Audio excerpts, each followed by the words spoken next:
I totally agree with what the Honourable Member of Parliament has raised here, that this was work which was started in March 2020, June 2020, sir. And the overall estimated cost of the project was 611 crores. And there has been subsequent delay, which was observed because of the COVID that has happened. And also because, like the member has mentioned, I also come from the state, sir. It is the capital airport that we have. But for the last few years, there have been other external factors also in the state which has hampered the progress of this, especially due to the availability of sand and other materials in the state, sir. But right now, we are ensuring that it is going to be completed on time. I've taken it up as a top priority, and the new deadline that we have fixed is June 2025, sir, for this project. Supplementary पूछना है? Yes, sir. जी, short में. Sir, at the outset, let me also thank Honorable Minister as soon as he took the charge. He introduced 2 flights, Vijayawada to Mumbai. Earlier, there was no flight to Mumbai. This was a long pending demand. Sir. And to Delhi. Vijayawada, Delhi. Sir, and we are requesting, we need a flights from Vijayawada to Calcutta, Vijayawada to Varanasi, and additional flight to Delhi to Visakhapatnam and Tirupati also. And there is a demand for the flights to Sri Lanka, Thailand and Singapore also. Okay. So I would like to know from the minister whether these sectors are also in the consideration of the ministry level. This will open up a whole new... माननीय मंत्री जी, sir, ये बहुत अच्छा संकेत है इस देश के लिए कि सभी देश की जनता का और जनता के माध्यम से माननीय सदस्यों की आकांक्षा जगने लगी है कि मेरे यहाँ भी एयरपोर्ट बन जाएगा. ये अच्छे संकेत है देश के लिए. Sir, very much, sir. And like I've just mentioned, the infrastructure around airports has increased so much, and the last 10 years, a huge push has been given for Civil Aviation Ministry. And right now, the way members are raising up their demands and asking for new airports or connectivity, it was almost, if you go back 10 years or 20 years back, it used to be the demand with railways, sir. तब railways से पूछते थे कि train चाहिए या फिर stop चाहिए. अब वो हालत airways में आ गया, sir. So airways is the new railways of the country, and I'm very proud about it. And especially regarding the connectivity, नहीं उसी के बारे में बोल रहा हूँ. आप उनका जवाब मत दो. दादा उसी के बारे में बोल रहा हूँ.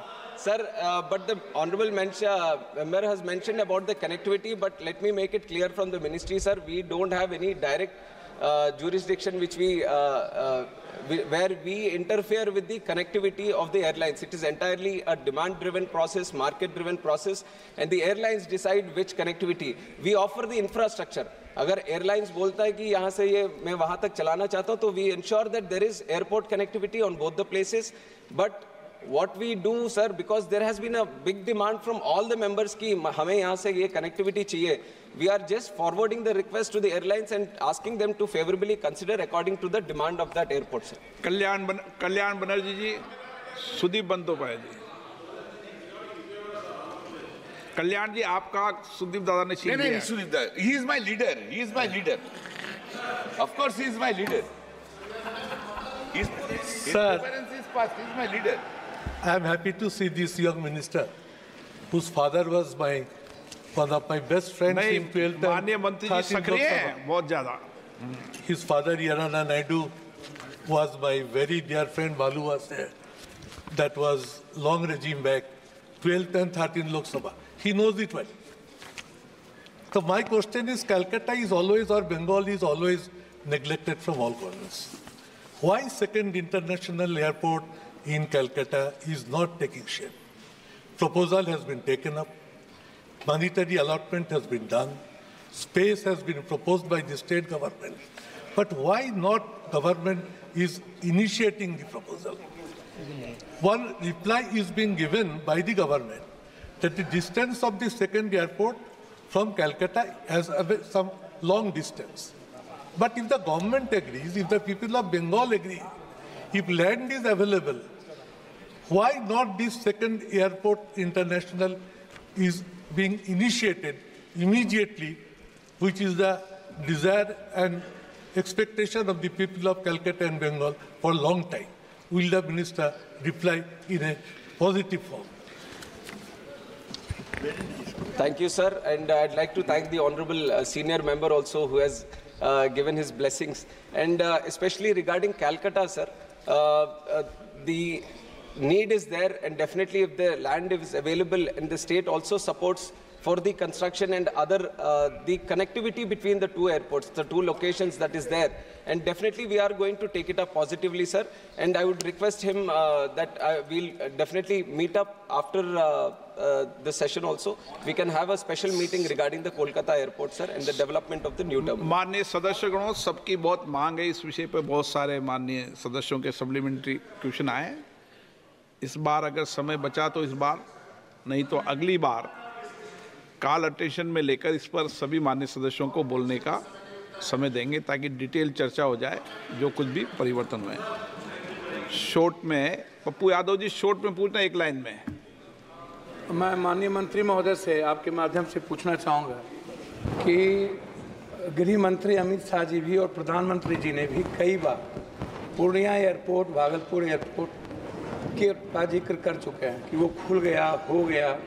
अभी तक पूर्णिया लैंड जो बिहार सरकार के द्वारा अधिग्रहण होना था, जिसमें 15 एकड़ लैंड अभी तक अधिग्रहण नहीं है। मैं आपसे मिल करके भी पूर्णिया एयरपोर्ट के निर्माण कार्य की शुरुआत करने का मैंने आग्रह किया है। माननीय मंत्री जी, क्या इस साल में पूर्णिया एयरपोर्ट का आप शिलान्यास करके 2 साल के अंदर क्या वहाँ विमान चालू करने का कोई आपका निर्णय है? ये मैं आपसे पूछना। पप्पू जी बैठ जाइए, नहीं तो लोग कहेंगे बिहार को बहुत ज्यादा दे रहे हैं।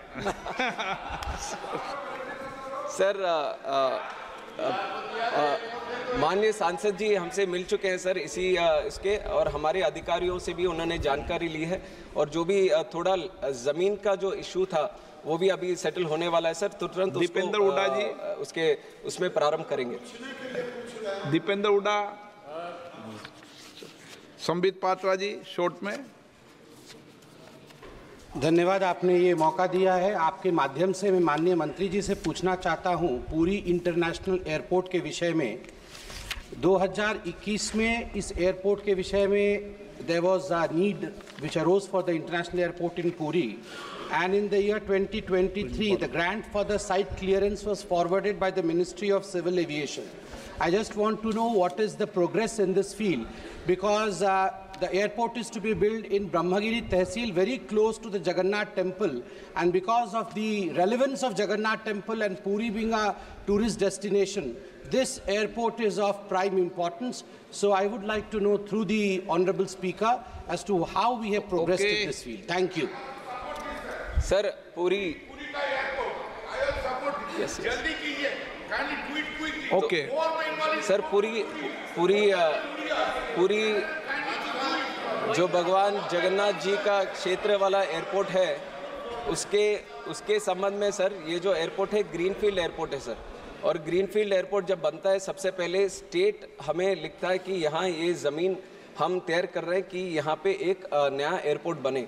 और उसी तरह जब हमें प्रपोजल मिला मिनिस्ट्री को कि राज्य वहाँ पे एक एयरपोर्ट बनाना चाहता है, तो हमने उसका इनसाइट क्लियरेंस हमने दे दिया है सर। और जनरल प्रोसीजर ये रहता है, after site clearance in principle approval के लिए फिर से वो राज्य डीपीआर बनाकर और उसका वो जो भी लैंड का हो, पावर का हो, वाटर का, वो सब तैयार कर वो फिर वापस हमें इन प्रिंसिपल अप्रूवल के लिए रखता है सर। पर अभी तक हमें इन प्रिंसिपल अप्रूवल के लिए स्टेट से कोई कुछ वो आया नहीं sir. But the responsibility, because it is a greenfield airport being made on PPP mode, the responsibility lies with the state government to construct the airport. हम साइट क्लियरेंस देते हैं सर, वो दे दिया है। और अगर राज्य हमें लिखता है कि इन प्रिंसिपल अप्रूवल चाहिए, तो हम जरूर उसके ऊपर कार्रवाई करके वो देंगे सर। पर अभी तक आया नहीं sir approval. Question number 44 Shri Shafi Parimal. हाँ बोलो, आप तो चालू जाएगा माइक, आप चिंता मत करो, आप बोलो क्वेश्चन नंबर बोलो आप।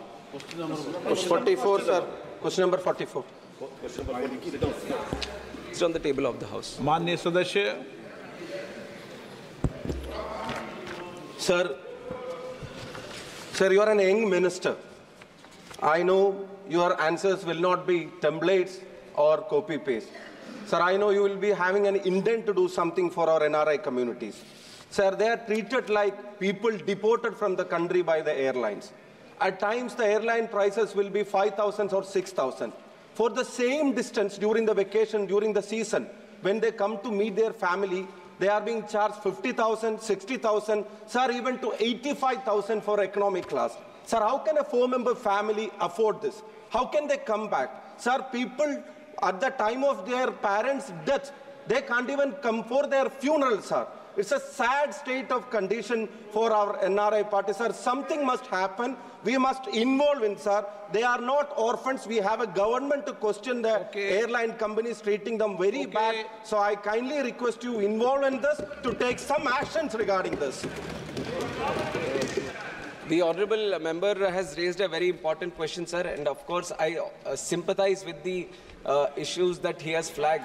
And regarding the rules that we have within the ministry, sir, this is a market-driven approach that the airlines use for deciding the airfares. In fact, after I took charge as the Minister for Civil Aviation, my immediate commitment to the people of this country was I want to make the air prices affordable. I didn't know what was going through it. I was not aware of the rules, but I gave a commitment to the people that we are going to make it affordable, sir. And from my ministry, I am ensuring that whatever process can be involved in trying to ensure that happens, sir, we are trying to do. Now, right now, the rules are totally against doing that, sir. We don't have anything that at one point of time, when the DGCA wanted to do something also, the courts also got involved, sir. It is a very, very tricky process. And even when deciding the air prices, there are a lot of factors, lot of parameters that come into play. And especially one situation that the whole country needs to be aware of, there are 800 odd planes in the country. And because of engine issues, sir, almost 120 planes are grounded right now. They are not able to fly because of the lack of aircraft that we have in our fleet. There is a lot of additional burden on the existing aircrafts also, which is also driving up the prices, sir. And right now, and the happy thing that the country should know is that we have 1,200 aircrafts on order, which is the highest in the world, sir. The country with the highest aircraft orders is India, and we are ensuring that they come on time, they be delivered on time, when we are ensuring from the ministry whatever best we can do in this. And additionally, sir, if there are already, like I said, civil aviation requirements, already rules in place which protects the passenger. If the airlines is trying to manipulate any situation, if they are not trying to give them prior information, if they are not trying to give them a refund, there are rules already in place. If the honourable member has any specific case that has happened, we are very much willing to support the case and fight on behalf of the passenger and ensure that his right is protected, sir. Customer is always the king. That is our priority in the ministry, sir. Thank you. Sayoni Ghosh. Second supplement. Thank you very much. Thank you. Supplement. Second supplementary. हाँ बोलिए, mic चालू हो जाता है. Sir, you talk about specific cases. Sir, this extreme exploitation has become a new normal for them. Sir, 1,10,000 crore is the remittance from NRI people a state like us receive. Sir, what we give them back? Sir, why can't we constitute a high-level committee to check into this, to hear out our people, to know the social and economic consequences, to enact a new law, to stop this exploitation? Why can't we formulate a high-level committee, sir? It is a suggestion being given by the honourable member, sir. We'll definitely look into it. Sayoni Ghosh. Thank you, Honourable Speaker, sir, and congratulations to our Minister, sir. Sir, there has been a rampant increase of elderly passengers and senior citizens travelling by airline due to various causes like physical convenience and saving time. So is there any senior citizen discount or concession available right now? If so, then details thereof. And if not, then will the minister take into consideration any sort of concession or discount for senior citizens or measures for ease of commutation and easier access? I would like to comment on behalf of the ministry, sir. Sir, definitely whatever best we can do for the differently abled community or the senior citizens of this country, we are going to do, sir. And I don't specifically have what is being done on that side, but I'll pass on the information to the honourable member, sir. Sri Dayanidhi Maran. Thank you, sir. Thank you, Honourable Speaker, sir. Sir, we have a young dynamic minister.